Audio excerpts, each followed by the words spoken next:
Now let's talk about the building. It was historic. It was built in 1882. They had the territorial governor come up from Seattle because back then we weren't a state, it was a territory. He got on a steamship and they picked up a bunch of people on the way, and two more steamships came and picked up people along the way, and people came by wagons, and they came on horseback, and they came by foot. Everybody came. And they had this dedication. This building served as the courthouse, the post office, and all the churches held their services there until they could raise enough funds to build their own churches. And it was called the Independent Order of Odd Fellows. I don't know what became of the Odd Fellows, but they're not in the building anymore. They're gone. But what they did is, and then they picked, that was 1882. Then they picked up the building and they moved it down a little bit, and they built another building in its place on the front that now says 1908. So we have this building that's got two dates on it. It's got what is now one very tall bottom floor that has been a mezzanine in there in the past, so there's room to make a second floor in there. And then above it, there is a giant formal ballroom with a wooden floor. It's where they used to hold their lodge meetings. And the building extends all the way back over the alley. On top of the alley, it's a kitchen and a billiard room, and then it keeps going on top of the building behind it, where it's a cafeteria. And there are just so many possibilities in this thing. So, okay, right now the building is, I'll do it this way, it's divided in half, kind of like a double-barreled shotgun. And there's a record store in one half, and the other half is up for lease. I can take that part, and if I build my business with all the essential pieces, all the equipment, in that half of it, it's going to cost me a ton of money up front because it's all the expensive stuff. Then I can get the other half of it where I'll get more seating, and I'll be able to restrooms, an elevator, and stairs. And there's stairs over here too because the fire marshal likes the two corners. Then, when I have enough money, we put in that second floor. And then suddenly, on the ground floor, once I get that other half, I have seating for 50 people. If I put in that second floor, the second floor has 240 people on it. So now I can hold pretty big groups. And the front part of that, we have two private rooms, which is really important. That happens in downtown Mount Vernon. You need to do a group lunch in a private room, and there aren't private rooms downtown. I know of one at Trumpeter.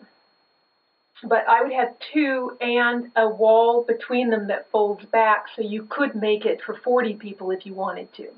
Now,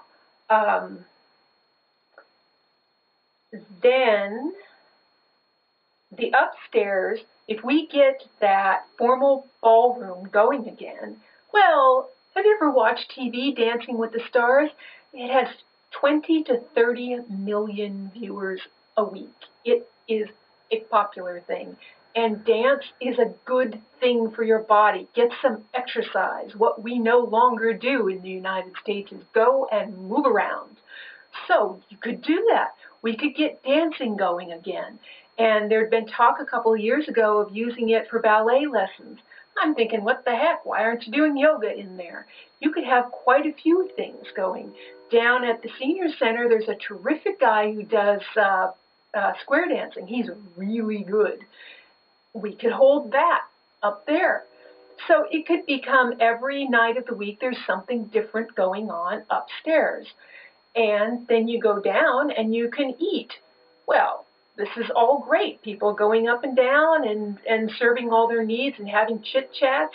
And that great big second floor, I can have free Wi-Fi. People can hang out. You've got college students.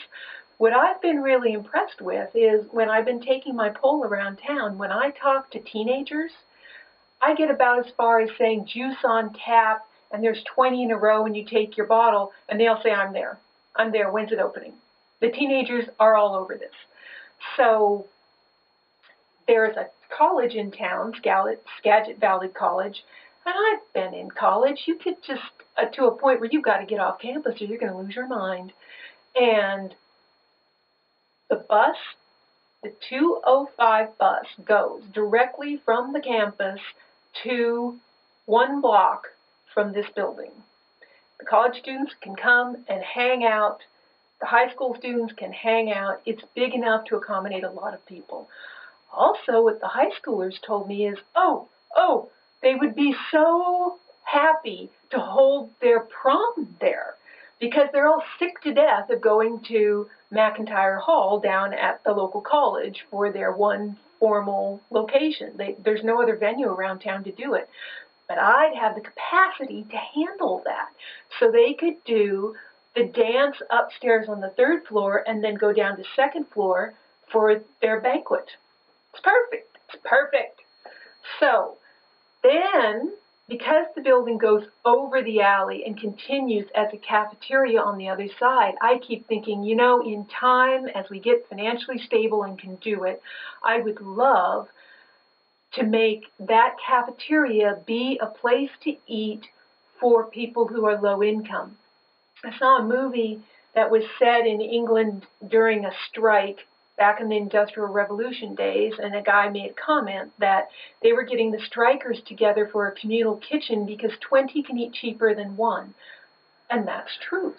So, how do I leverage that? If we can take our cafeteria and in some way do bulk purchasing so that low-income people can come and cook there, what do we get to do with that? We can teach healthier eating habits. Part of the problem with low income is they can't afford better food, and the other half is they don't know how to necessarily prepare better food if nobody's ever taught them how. Well, we could do that. Then we start to help the whole community. That's what I mean about reknitting the fabric of the community.